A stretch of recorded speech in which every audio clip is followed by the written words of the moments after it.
चलिए सभी लोग आ गए हैं। बहुत ही इंपॉर्टेंट क्वेश्चंस हम लोग करेंगे और फिर शुरुआत से एक बार आंसर आप बताते चलना। इसको मैंने अभी सातों क्वेश्चन को हमने यूट्यूब पर सॉल्व किया है और इन सभी क्वेश्चन का जवाब भी आपको पता लग गया होगा। तो जरा एक बार रिवाइज कर लेते हैं इन क्वेश्चन को, इसके बाद आगे बढ़ लेते हैं। ठीक है, इन क्वेश्चन को एक बार रिवाइज कर लेते हैं फिर आगे बढ़ लेते हैं। देखिए मैंने इनके जवाब अभी यूट्यूब चैनल पर सॉल्व किए थे, कोई बात नहीं। वहां दिक्कत रही थोड़ी सी, मुझे लगा कि कुछ लोगों का भला हो जाए तो वो शायद उम्मीद कम लग रही है। 5 साल के इंक्लूड किए हैं मैंने इसमें क्वेश्चन पेपर्स और उन्हीं क्वेश्चन से मैंने उठाया है। ठीक है, इन्हीं क्वेश्चन से मैंने उठाए हैं क्वेश्चंस। तो पहले क्वेश्चन का क्या जवाब था ये अभी आपको मैंने सॉल्व करके दिखाया था।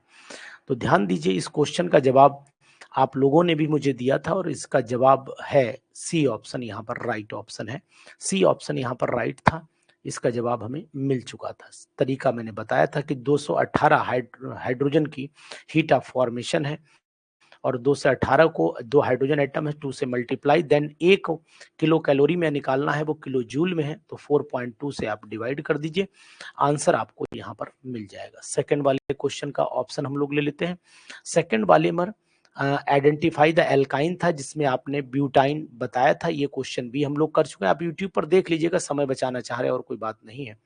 और यहाँ पर आपने इस क्वेश्चन को भी सॉल्व करवाया, अभी आप ही लोगों ने सॉल्व किया है। तो यहाँ भी आप जान लीजिए इसका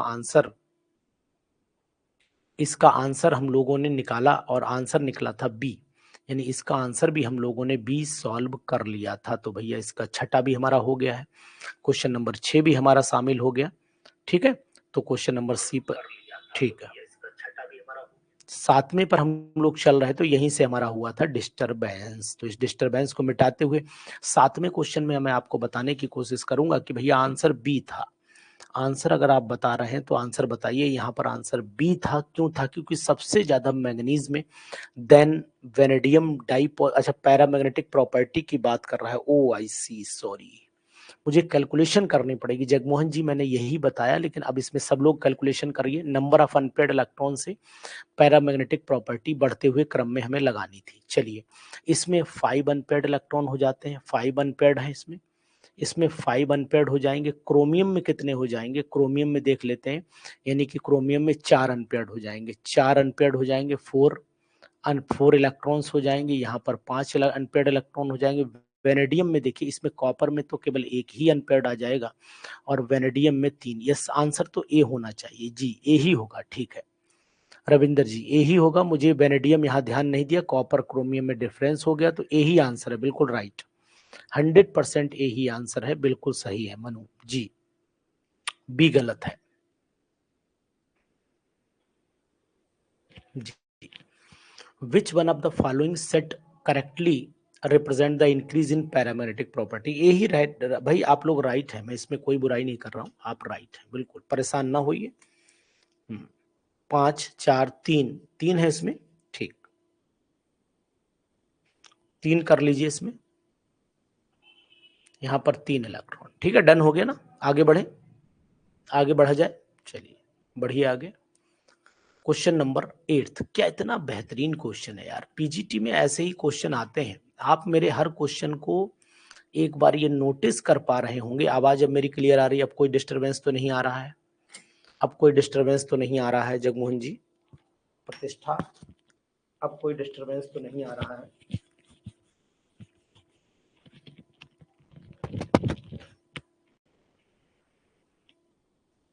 जी, 8th वाले का जवाब दीजिएगा, बहुत ही बेहतर क्वेश्चन है 8th वाला। और अगर आपने 8th वाले को जवाब दे दिया,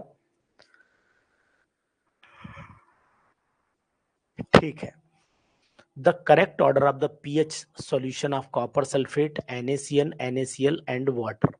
देखो, सबसे ज्यादा जो पीएच आएगी कॉपर सल्फेट का जो सॉल्यूशन होगा वो एसिडिक होगा। ठीक है, तो कम पीएच इसी की हो जाएगी।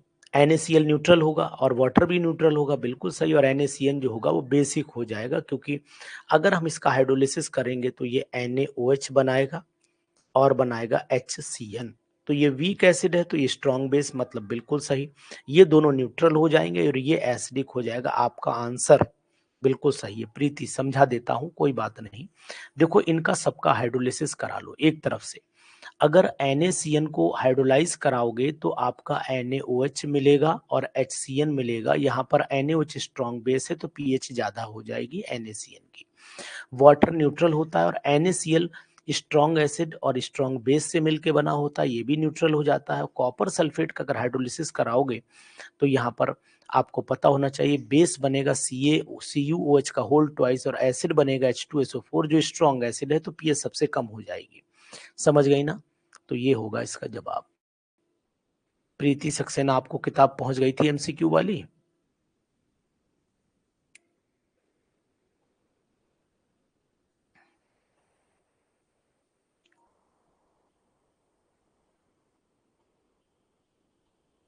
ठीक है, चलिए नाइन्थ वाला जो क्वेश्चन है ये भी बहुत ही इंपॉर्टेंट है। नाइन्थ वाले पर भी जरा जोर लगा लीजिए।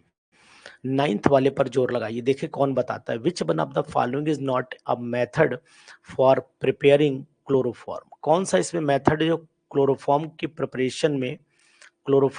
प्रिपरेशन में यूज नहीं होता है? नाइन्थ वाले का जवाब देंगे, यानी कि distillation of acetone over iron filings and water, यानी कि फोर्थ वाला आंसर आपने बताया है जो बिल्कुल 100% राइट है। बाकी सभी मेथड से, जितने भी मेथड आपने देखे हैं वो सभी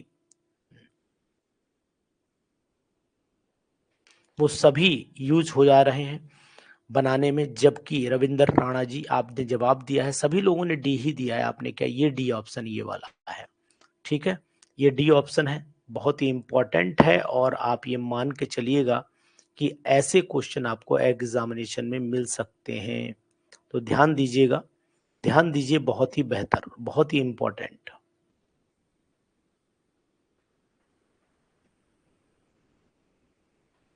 जी मंजीत, समझ में आया ये क्वेश्चन? समझ में आया?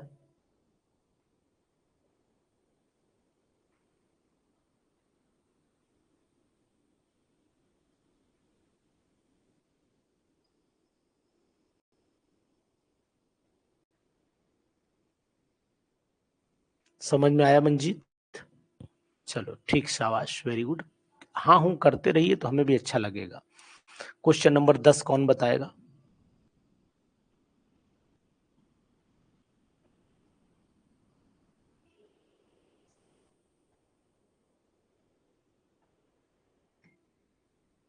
ठीक है, कोई बात नहीं, चलिए यहाँ बता दिए। बिल्कुल आपने भी जो क्वेश्चन पूछा है वो आपने सही पूछा है।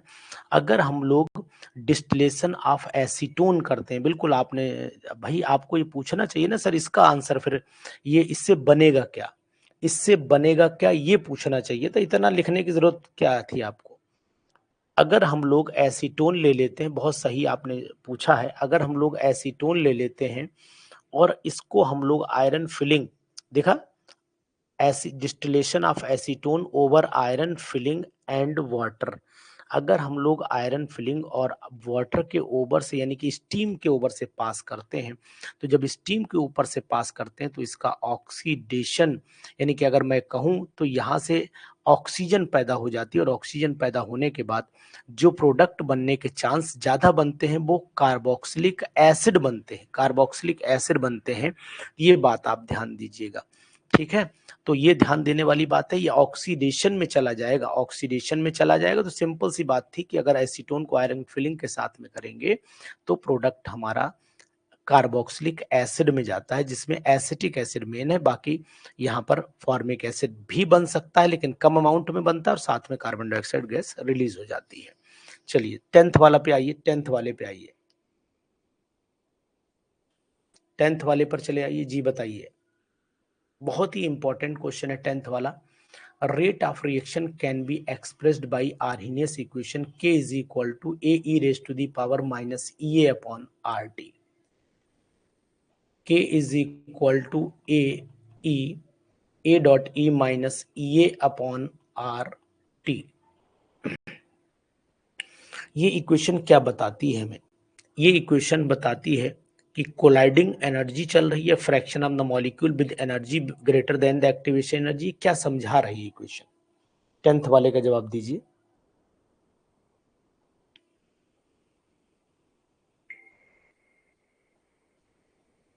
10th वाले का डी है।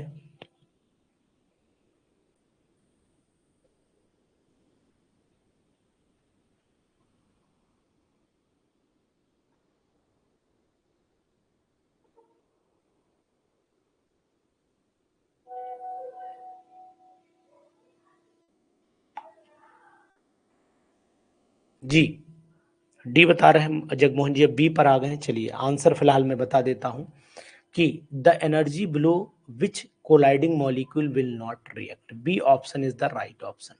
यानी कि rate of reaction can be expressed by Arrhenius equation. In this equation E represent the energy below which colliding molecule will not react. अगर अगर कोलाइडिंग पार्टिकल्स के पास एक्टिवेशन एनर्जी से कम एनर्जी होगी तो वो आपस में कोई रिएक्शन नहीं करेंगे, नहीं करेंगे। ठीक है, चलिए शाबाश, वेरी गुड, बहुत सुंदर जगमोहन जी। अब जरा कभी कभी ये भी बता दीजिए कि अब क्वेश्चन कैसे मिल रहे हैं। कभी आप कहा करते थे ना सर क्वेश्चन ये तो सब हम आईआईटी जेई में कराए हुए क्वेश्चन है, क्या अब आपको क्वेश्चन सही मिल पा रहे हैं?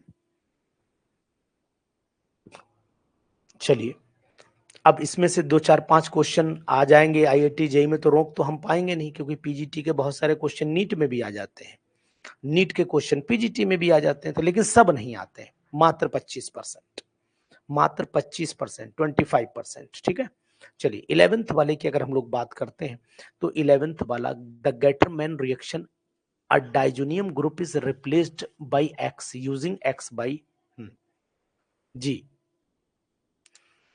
तो यहां 11 का जवाब आप क्या देंगे? देखो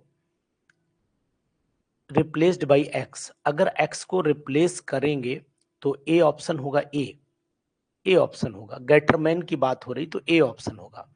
ये सैंडमेयर है, ये सैंडमेयर है और ये गेटरमैन है। यहाँ Cu2Cl2 कर लीजिए, गेटरमैन है ये। यहाँ Cu2Cl2 कर लीजिए, गेटरमैन है। ठीक है, चलिए यानी ए ऑप्शन हमारा यहाँ पर राइट है।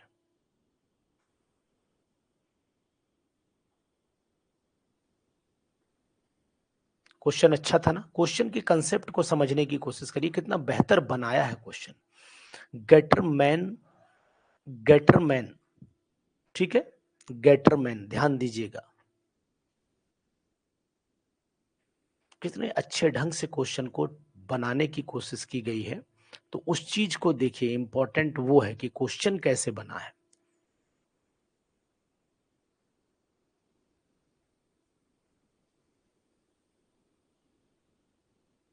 कॉपर पाउडर है तो गेटरमैन, और सॉल्ट है तो फिर सैंडमेयर। जी बिल्कुल 100%।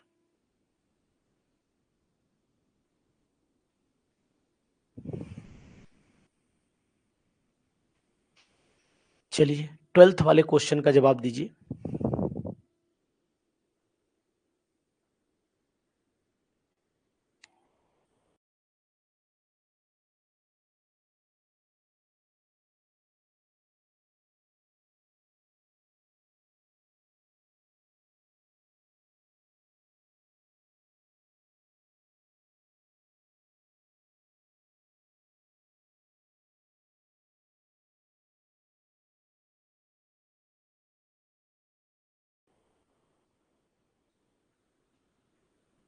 जी क्वेश्चन, क्वेश्चन नंबर 12 की बात कर लीजिए। Question number 12, which pair of the oxy acid of the phosphorus contain pH bond. ये क्वेश्चन आया है, ये क्वेश्चन पीजीटी में कई बार आया है। 11 को कुछ नहीं समझाना है, 11 वाले क्वेश्चन में मैंने अभी आपको बताया था कि गेटरमैन जब रिएक्शन होती है तो benzene diazonium chloride, benzene diazonium chloride, ये रिएक्शन तो आपको पता होगी भाई। बेंजीन डाइजोनियम क्लोराइड को अगर कॉपर पाउडर और HCl से कराते हैं तो क्लोरोबेंजीन बन जाता है, इसमें कुछ समझाने वाला नहीं है। और यहाँ पर अगर Cu2Cl2 और HCl से कराते हैं तब भी क्लोरोबेंजीन बनता है, लेकिन दोनों रिएक्शन में फर्क ये है, ये गेटरमैन है और ये है सैंडमेयर, बस। अब 12 वाले का जवाब आपने सी दे दिया है, ठीक है। देख लेते हैं, which pair of the oxy acid of the phosphorus contain pH bond. PH bond का मतलब क्या है, पहले तो मैं आपको बताऊंगा कि यहाँ पर एक तो ओ ऐसे लगा ही लीजिए, यहाँ पर एच हो गया, यहाँ पर ओ एच हो गया, और यहाँ पर आपका ओ एच हो गया, तो ये H3PO3 हो गया, तो ये वाला हो गया, ठीक। 12 का ये हो गया। दूसरा देखो, इसमें भी पीएच बॉन्ड होता है, एच हो गया, एच हो गया, यहाँ पर ओ एच और यहाँ पर आपका ओ हो गया, तो इसका मतलब बिल्कुल आंसर आपका सही है, ठीक है। चलिए इसके बाद बढ़ते हैं क्वेश्चन नंबर नेक्स्ट पर। क्वेश्चन आपको अच्छे लगे होंगे आज, उम्मीद है। मैंने क्वेश्चन सेटअप बनवाया है, बहुत ही इंपॉर्टेंट क्वेश्चन का क्वेश्चन सेटअप मैंने तैयार कराया है, और यही क्वेश्चन आप तक अब पहुंचा करेंगे, पढ़ाऊंगा भी। अभी मैं सोच रहा हूँ कि थोड़ा मॉडल पेपर सॉल्व करा दूं एक आज, तो माहौल बन जाए, फिर अब मैं हेट्रो न्यूक्लियर वो वाली ऑर्गेनिक केमिस्ट्री पर चलने वाला हूँ। ठीक है, जो केमिस्ट्री आप चाहते हैं वो तो अब आप पढ़ करके रखिएगा, थोड़ी सी रिवीजन कराऊंगा और इंपॉर्टेंट क्वेश्चंस कराऊंगा। डाइपोल मोमेंट ऑफ HCl इतना है, HI इतना है, और HCl का डाइप बॉन्ड लेंथ HCl कितनी है, HI कितनी है। The ratio of fraction of the electric charge existing on which atom HCl and HI। बहुत ही बेहतरीन क्वेश्चन, कौन करके दिखाएगा इसको, कौन करके दिखाएगा। अब इस पर क्वेश्चन धुआंधार है, क्वेश्चन धुआंधार है और आग फेंक रहे हैं क्वेश्चन, इतनी माहौल गर्म कर देंगे कि दिमाग अभी भन्नाने लगेगा थोड़ी देर में। देखो यहाँ पर आपको करना क्या होगा वो मैं आपको बता रहा हूँ, समझिएगा ध्यान से, बहुत छोटा छोटा लिखूंगा। आप जानते हो mu is equal to Q into D होता है, तो म्यू 1 यहाँ Q1 और यहाँ पर D1 कर लीजिए। ऐसे यहाँ पर mu 2 is equal to Q2 और D2 कर लीजिए, ठीक है। अब यहाँ से हमें Q1 निकालना, तो Q1 इज इक्वल टू क्या हो जाएगा, Q1 is equal to mu 1 upon D हो जाएगा, ठीक है। और डी क्यों, D1 हो जाएगा।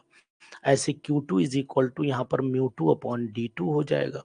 तो अगर मान लीजिए यहाँ पर हम लोग Q1 अपॉन Q2 करते हैं, तो यहाँ म्यू 1 अपॉन म्यू 2 हो जाएगा, ठीक है, और इंटू D2 अपॉन D1 हो जाएगा। तो इसका जवाब क्या आना चाहिए, जोड़िए, अब इसमें से वैल्यू रखिए। म्यू की वैल्यू 1.3 है, और इसकी वैल्यू म्यू 2 की वैल्यू है आपकी 0.38 है ना, इंटू ऊपर 1.6 अपॉन में हो जाएगा आपका 1.3। कैलकुलेशन करके बताइए कितना आंसर आ रहा है, कैलकुलेशन करके बताइए। मैं कैलकुलेटर से सॉल्व कर दूं,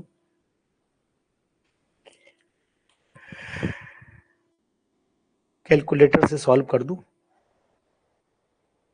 ये हो गया 1.3 मल्टीप्लाइड बाई 1.6, 2.08 डिवाइडेड बाई 0.38, ये हुआ इज इक्वल टू, फिर डिवाइडेड बाई 1.3। ये आंसर हमारा जो आ रहा है वो भैया रेशियो में ही निकालना पड़ेगा, इसको रेशियो में ही निकालना पड़ेगा, क्योंकि रेशियो में है ना आंसर। तो ऊपर की मल्टीप्लाई ऊपर रखो, नीचे की नीचे रखो, यही एक तरीका बन जाता है। तो ऊपर आ जाएगा, ऊपर की मल्टीप्लाई हमारी आ रही 1.648 समथिंग आ रही, चेक कर लेना। नीचे की 0.49, तो 4 एकम 4, 4 चौक 16 हो जाता है, तो कटेगा नहीं, यानी 5 मान लो, 5 3 15, यानी ये वाला आंसर आएगा सी मंजीत, ठीक है। सी आ रहा है, आप लोगों का आंसर बिल्कुल सही है, बिल्कुल 100% सही भैया।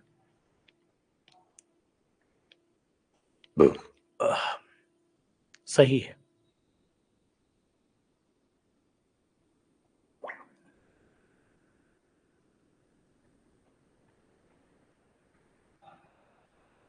फोर्टीन वाला क्वेश्चन बताइए, 14 बहुत ही अच्छा क्वेश्चन है, 14 भी बहुत अच्छा क्वेश्चन है।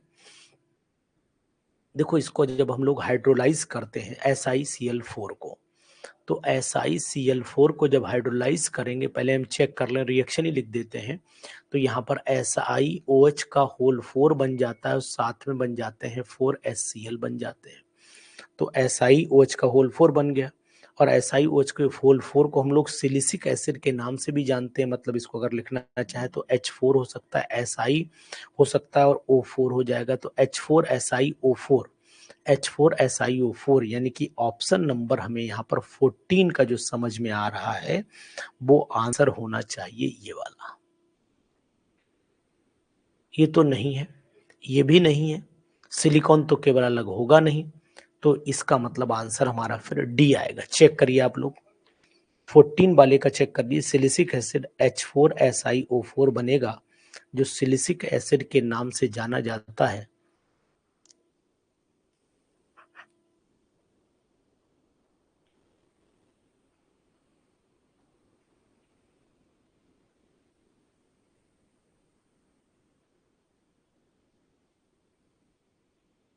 अगर इसमें से वाटर को लूज कर दीजिए आप, इसमें से वाटर को लूज कर दीजिए तो ऑटोमेटिकली SiO2 ही आएगा।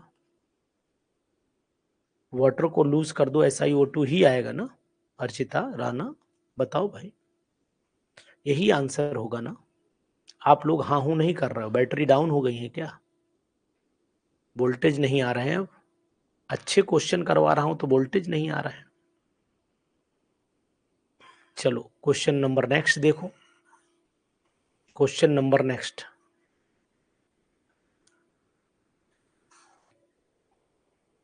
1.5 gram of the cadmium chloride was found to contain 0.9 gram of the cadmium. Calculate the atomic weight of cadmium. बहुत ही बेहतर क्वेश्चन। देखो CdCl2 इतना कैडमियम फाउंड, इतने कैडमियम, ठीक है। तो पहले हम एक काम करें कि कैडमियम क्लोराइड जो है, ये कैडमियम डाई पॉजिटिव ले लो, 2 इलेक्ट्रॉन लेगा तो ये कैडमियम बना देगा। पहले तो समझो, ठीक है, पहले समझो। अब बाद में मत कहना कि सर क्वेश्चन हल्के लेकर के आते हो। अब यहाँ पर ये कैडमियम कितना है, 0.9 है, ठीक। और ये कैडमियम क्लोराइड कितना है, ये कैडमियम डाई पॉजिटिव मतलब कैडमियम क्लोराइड मान लेते 1.5 है, ठीक। तो अब ये मान के चलो कि इसमें अगर ये cadmium 1.5 gram was found to contain 0.9, अब 0.9 इसमें से घटा दो, -0.9 घटाओ तो ये बना आपका 0.6 ग्राम क्लोरीन बनी, 0.6 ग्राम Cl2 बन गई। क्वेश्चन क्या कह रहा है, the atomic weight of cadmium. तो ये सिंपल सी बात है, इसमें बहुत बुद्धि लगाने की जरूरत नहीं है, ठीक है। तो 0.9 डिवाइडेड बाई 0.6 कर लो, ठीक है, मल्टीप्लाइड बाई क्लोरीन कितना होता है Cl2 का, Cl2 का होता है आपका 71, तो 71 कर लीजिए। ऑटोमेटिकली जो आंसर आपका निकल करके आएगा वो 106 पॉइंट समथिंग आ जाएगा। करके चेक कर लीजिए, इसे हटा दीजिए, 3 दूनी 6, 3 तिया 9, है ना। अब 3 एक कम 3, 3 सत्ते 7 तिया 21 हो गया, बटे 2, 2 एक कम 2, 2 पंजे 10, तो छंग 12, हाँ ठीक है 0, ठीक है 06 ही आएगा, सी ऑप्शन, 15 का ऑप्शन सी आएगा जी। समझ में आ रहा है? क्वेश्चन बुद्धि खोल रहे होंगे आज, आज क्वेश्चन बुद्धि खोल रहे होंगे। प्रतिष्ठा, आज लग रहा है कि लोगों की वोल्टेज चली गई है, बल्ब लुपलुपाने लगे हैं। एल्युमिनियम की अगर हम लोग बात करते हैं, aluminium reacts with NaOH to form compound X if the coordination number of aluminium in X is 6, ठीक है, the correct formula of F। इसमें क्या दिक्कत है जी बताइए, 16 वाले का जवाब दीजिएगा, 16 वाले का जवाब दीजिए। रिएक्शन इसकी आनी चाहिए बस, रिएक्शन अगर आ रही है तो जवाब दे लोगे। रिएक्शन करके दिखाएं, देखो रिएक्शन समझो, 16 वाले का रिएक्शन समझो आप। जवाब तो आप बेहतर दे रहे हो, अच्छी कोशिश है आपकी, लेकिन इसकी रिएक्शन आनी चाहिए आपको। दो, ये तो रिएक्शन पढ़ी होगी ना, 12th में खूब पढ़ाते होगा। 2Al लेना है, 2NaOH लेना है और 8 बूंद पानी लेना है, सबको मिलाना है, ठीक है, और मिला के बनाना है 2Na पॉजिटिव बना लेना और Al, ठीक है। H2O का पढ़ी रिएक्शन ये वाली नहीं, H2O का होल ट्वाइस, और OH कितने बच्चे, OH4 हो जाएंगे, तो यहाँ पर OH4 बना दीजिए, ये कंपाउंड आपका बनेगा। तो इसके हिसाब से जो जवाब बन रहा है 16 वाले का, वो तो सी बन रहा है।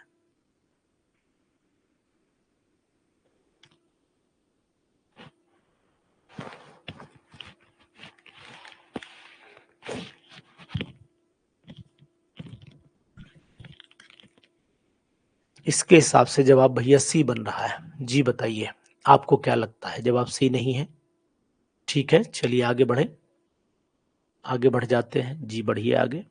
17 पर आइए, बहुत ही बेहतर क्वेश्चन लेकर के आया हूं आज का स्लॉट। अगर आप सॉल्व कर लोगे ना भैया, तो मैं कहता हूं कि जवाब नहीं हो जाएगा, आपकी मेहनत की आंखें खुल जाएंगी आपकी। The average kinetic energy of one molecule of an ideal gas at इतना, इसमें क्या करना है? तो 17 वाले में काइनेटिक एनर्जी का फार्मूला लगा दिए सिंपल। काइनेटिक एनर्जी ऑफ पर मॉलिक्यूल जो हम लोग लगाते हैं 3/2 RT, ये लगाते हैं ना RT, और अपॉन में कितना लेते हैं? वही एवोगैड्रो नंबर ले लीजिए, अपॉन में एवोगैड्रो नंबर ले लेना। तो अपॉन में एवोगैड्रो नंबर Na ले लो, मान लो, तो हो जाएगा 3/2 इंटू 6.022 इंटू 10⁻23, और ऊपर हो जाता है टेम्परेचर कितना रख दें, आर की वैल्यू 8.314, और टेम्परेचर हो जाता है आपका 300 केल्विन। जी बताइए। केटी ले लीजिए आरटी की जगह प्रीति, कोई दिक्कत नहीं। अब आंसर कैलकुलेट करके बताइए जल्दी से, नहीं फिर मैं अपना कल्लू का लेटर चलाऊं। मेरे पास भी कल्लू का लेटर है। बोलिए जल्दी से, फट से आंसर बोलिए, आंसर बोलिए आप लोग। क्वेश्चन बहुत हैं इसलिए ताकत लगाए रहिए, 2 दिन में कराऊंगा। इतने दिन में पसीना मार गए हो गए, 17वां क्वेश्चन में चल रहा, पसीना मार रहे हो आप लोग। ये हो जाएगा लगभग, मान के चलो ये 2 चौक 8 हो जाएगा, 4 3 12, और 12 का आधा 6, तो 6 पॉइंट समथिंग आना चाहिए इसका जवाब। 17 वाले का जवाब 6 पॉइंट समथिंग ही आना चाहिए, यानी बी ऑप्शन आ रहा है। चलिए ठीक, मनु उपाध्याय बी ही है, बिल्कुल राइट, बी आ रहा है। मैंने वैसे ही बता दिया, देखो शॉर्टकट तरीका, मैंने आपको ट्रिक बता देता हूँ। मैंने क्या किया, 2 चौक 8 किए, 3 चौक 12 किए, और 12 को 6 से डिवाइड, यानी 3 चौक 12 दिख रहा है आपको। खट से आंसर मिला लो।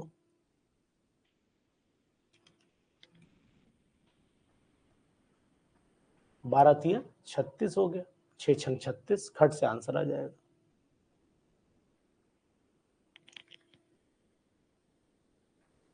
खट से आंसर आ जाएगा।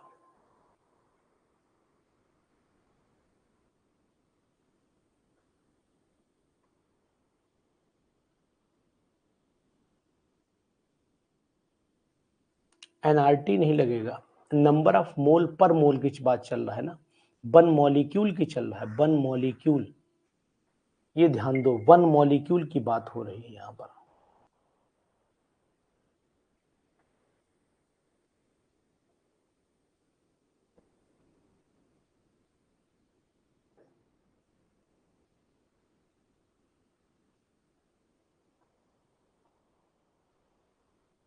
वन मॉलिक्यूल की बात हो रही है। चलिए 18 वाले क्वेश्चन पर आ जाइए। ईमानदारी से बताना, ऐसे क्वेश्चन तुमने जो कोचिंग ज्वाइन की थी एक प्रयागराज की, एक लोगों ने कल कल मेरे, बुरा नहीं मानना, मुझे ये इसलिए कहते हुए अच्छा लग रहा है, मुझे अच्छा लगता है भाई कि मैं जो पढ़ा रहा हूँ उससे मैं संतुष्ट इसलिए हूँ कि कल एक लोगों ने कोचिंग यहाँ की ज्वाइन की है प्रयागराज की, और उन्होंने वो पुराना मैटर सब लाइव में दे दिया, जो मैटर मान के चलो टीजीटी में भी नहीं आता है, वो लेवल पढ़ा रहे हैं। और प्रयागराज की बहुत बड़ी कोचिंग, उन्होंने अपना नाम दे रखा है, लेकिन वो क्वेश्चन दे रहे थे वो लोग जो टीजीटी में भी नहीं आते हैं, बहुत इजी। बाकी तो बच्चे अपनी मेहनत करते ही हैं, और एक को सिलेक्शन नहीं दे पाए हैं आज तक। 18 क्वेश्चन पर आइए, बहुत ही बेहतर क्वेश्चन है, बहुत ही बेहतर क्वेश्चन है। 18 वाले पाइए, 18 का जवाब सी होगा या ए होगा, सी होगा या ए होगा, जी बताइए Manjeet. K potassium, rubidium and cesium form the super oxide, ठीक है। Reason, the stability of the super oxide increase from K to C S due to increase in lattice energy. जी 18 वाले का जवाब दीजिएगा, बहुत ही अच्छा क्वेश्चन है इसलिए मैं जोर लगा रहा हूं।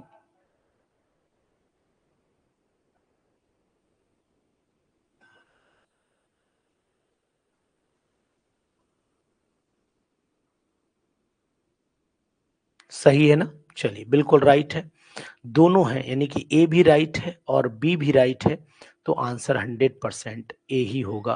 आंसर करेक्ट पूछा है तो यही होगा, एक्सप्लेनेशन भी बिल्कुल सही है।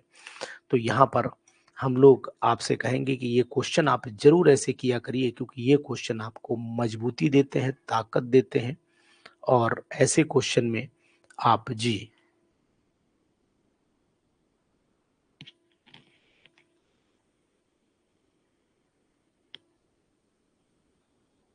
जी जेई मेन के 2-4 क्वेश्चन तो हमने भी पढ़ाए थे इसमें। बिल्कुल सही कह रहे हैं रविंद्र राणा जी, जेई मेन में ऐसे क्वेश्चन आते हैं, लेकिन पीजीटी में भी ऐसे ही आते हैं। अब अगर आपके पास स्लॉट है तो उसमें 2-4 क्वेश्चन तो मैच कर ही जाएंगे, 100% कर जाएंगे।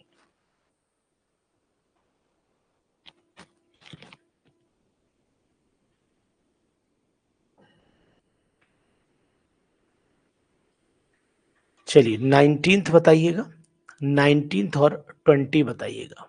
क्वेश्चन 19th और 20,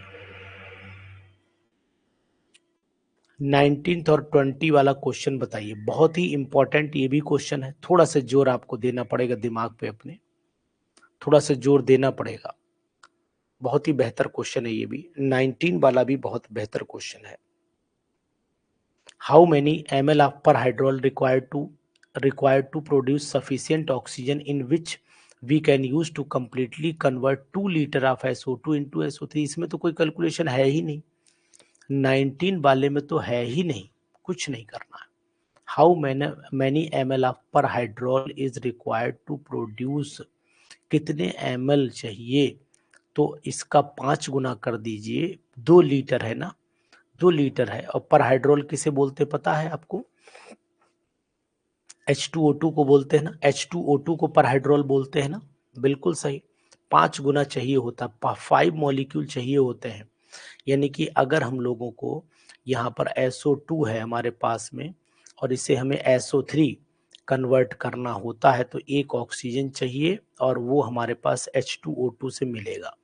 तो H2O2 के कितने ml चाहिए, तो हमें कुछ नहीं चाहिए, H2O2 का हमें मात्र 10 ml चाहिए, 5 गुना चाहिए होता है, 5 टाइम्स चाहिए होता है।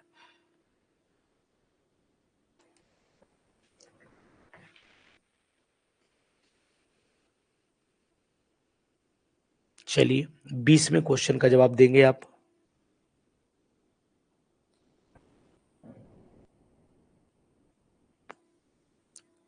20वें का जवाब दीजिए, 20 वाला जवाब दीजिए। बहुत ही अच्छा, ये किस पर चलेगा क्वेश्चन बताइएगा, किस पैटर्न पर चलेगा ये क्वेश्चन?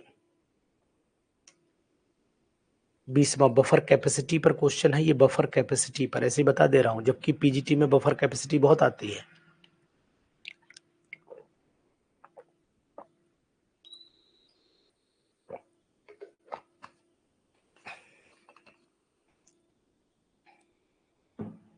पीजीटी में बफर कैपेसिटी पर क्वेश्चन बहुत आता है। अगर आप ये क्वेश्चन लगा रहे हो भाई, देखो एक चीज आपको बता देते हैं, अगर ये क्वेश्चन नहीं लगा पा रहे हो मतलब फिर आप आईआईटी पीजीटी को कैसे, अगर मान लो सपोज कर लो रविंदर जी की बात मान लेते हैं थोड़ी देर के लिए, तो कैसे हम लोग फिर आईआईटी जेई वालों को पढ़ा पाएंगे जब पीजीटी से तो लेवल उनका डाउन रहता है यार। पीजीटी से तो लेवल, जितने पीजीटी के टीचर है सब आईआईटी जेई पढ़ाते हैं, पीजीटी के जितने भी टीचर हैं सब आईआईटी जेई पढ़ाते हैं साहब, ये बात ध्यान दो। बफर कैपेसिटी का क्वेश्चन है और 20वें का जवाब डी है, बिल्कुल 100% श्योर है। अब मैंने जब आपको हिलाया तो आपने आंसर दिया। चलिए खैर कोई बात नहीं, मैं कैलकुलेशन करके दिखा देता हूँ आपको, कैलकुलेशन करके दिखा देता हूँ, नहीं तो आप कहोगे सर कैसे कैलकुलेट करें।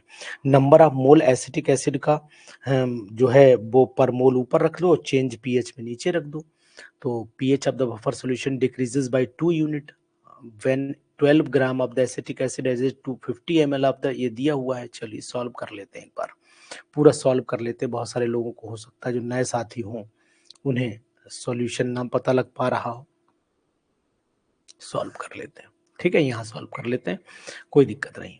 देखो सबसे पहले तो बफर कैपेसिटी, यानी कि यहाँ लिख देता हूँ buffer capacity, buffer capacity is equal to number of moles, number of moles,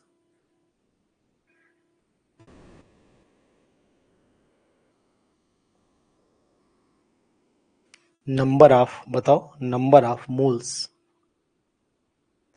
of acid. ठीक है, number of moles of acid पर मोल रख लीजिएगा, अब आगे लिखने की जरूरत नहीं है, पर mole upon change in pH, यही होता है ना फार्मूला, चेंज इन पीएच। ठीक, अब इसके बाद क्या करते हैं, मोल्स ऑफ एसिटिक एसिड निकालने पड़ेंगे ऊपर वाले, तो यहाँ n is equal to N acetic acid कितना 0.12 था और 1000 वही सब मोलैरिटी वाला फार्मूला लगाइए। वेट एसिटिक एसिड का 60 और 250 ये रख लीजिए। कैलकुलेशन करिए, 250 4 गुना कट जाएगा और यहाँ पर 15 चौक 60 15 बार कट जाएगा। 15 एक कम 15 तो पॉइंट 15 ठेक 120। चलिए तो यहाँ 0.8 कर देते हैं। तो अब 0.08 डिवाइडेड बाई 0.02, तो ये काट दो तो ये आ जाएगा आपका 0 से 0 2 चौक 8 हो गया। तो यहाँ पर कितना 0.4 आ रहा है आंसर। 15 एक कम 15। कुछ गलती हुई क्या, देखो जरा, कुछ गलती हुई है, 1 मिनट देख लें। 0.2 ग्राम 0.02 यूनिट है, सही है।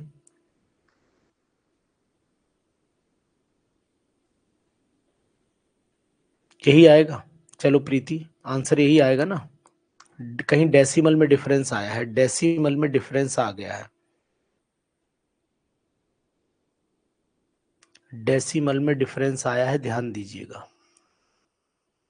ये यहाँ पर डबल जीरो आना चाहिए, इसका मतलब यहाँ से कैलकुलेशन मिस्टेक हुई है। यहाँ आना चाहिए 0.008 आना चाहिए ना। तो 0.008 डिवाइडेड बाई 0.02, तो ये हाँ जी जी, यहाँ डेसिमल में आया तो ये 0.4 आएगा। वो 0.4 आया, ये 4 आएगा।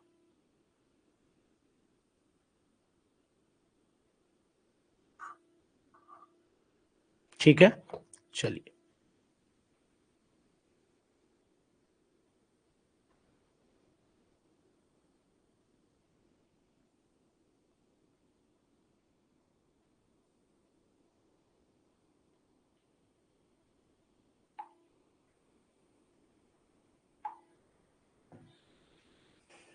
कोई बात नहीं, क्वेश्चन नंबर 20 हो गया, बहुत ही अच्छा क्वेश्चन। चलिए ये वाला क्वेश्चन करिए, ये वाला यूपी पीजीटी में आ सकता है इस बार। इस बार यूपी पीजीटी में ऐसा क्वेश्चन आ सकता है जी। करिए क्वेश्चन, बहुत ही अच्छा क्वेश्चन। बताइए, आप बताइए, 21वां क्या नहीं आ सकता है क्वेश्चन? 21वां क्वेश्चन नहीं आ सकता है, बहुत ही अच्छा क्वेश्चन है।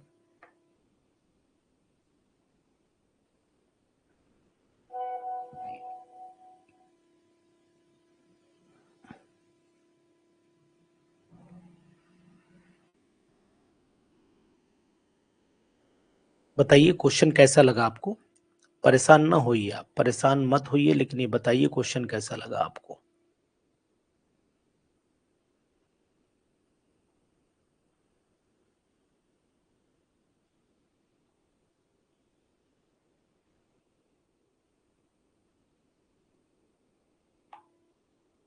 चलिए बताइए, 21 वाले का जवाब दीजिए फटाफट। देखो आपको मिला देता हूं 21 वाले का। फेल्डस्पार अगर मैं देखता हूं तो फेल्डस्पार के लिए हम लोग क्या बोलते हैं? फेल्डस्पार बताइए, 21 वाले का जवाब दें। फेल्डस्पार का ये होता है Al2H2O। रुक जाइए, मिलाने दो पहले, मुझे जो समझ में आ रहा है पहले मैं मिला लूं फिर आप मिलाइएगा। हम्म, पहले मैं मिला लूं फिर आप मिलाइए, या आप भी मिलाते चलिए चलिए। और अगर मैं बी एस्बेस्टस की बात करता हूं तो एस्बेस्टस ये होता है, कैल्शियम मैग्नीशियम का होता है। मिला लेने दीजिए पहले एक बार।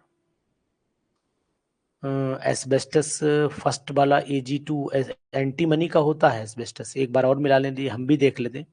सी वाला आ जाइए, पायरोगैराइट। पायरोगैराइट,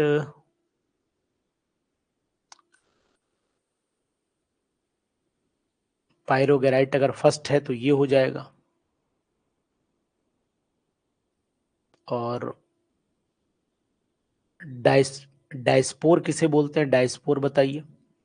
डाइस्पोर अगर मैं देखता हूं तो सेकंड वाले को वो नहीं बोल पाएंगे, थर्ड वाले को बोलेंगे। डाइस्पोर नहीं भैया, गलत हो गया है, यहाँ पर ये गलती हो गई है, ये नहीं होगा। अब मैं इसका, ये डाइस्पोर तो ये है, डाइस्पोर तो ये हुआ, तो अब एक बच्चा इसमें पायरोगैराइट, पायरोगैराइट फिर फोर्थ हो जाना चाहिए। तो आंसर इस हिसाब से तो डी हो रहा है जगमोहन जी। जगमोहन जी इस हिसाब से तो आंसर डी आ रहा है। आप लोग भी एक बार इसको चेक करिएगा, एक बार आप मिलान करिएगा। इस हिसाब से तो आंसर ये आ रहा है। हम्म हम्म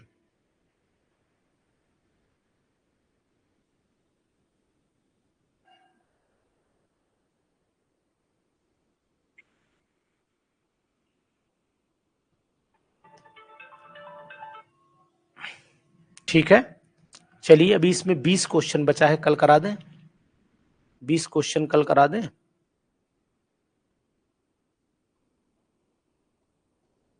एक बार आप इसे मिलान करिए, नहीं कल दोबारा हम भी चेक कर लेंगे, हम भी एक बार चेक कर लेंगे इसको।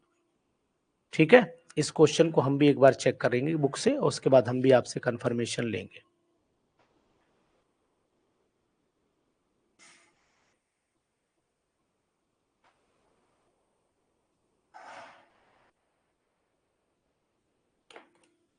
ठीक, चलो कल मुलाकात कर लेते हैं।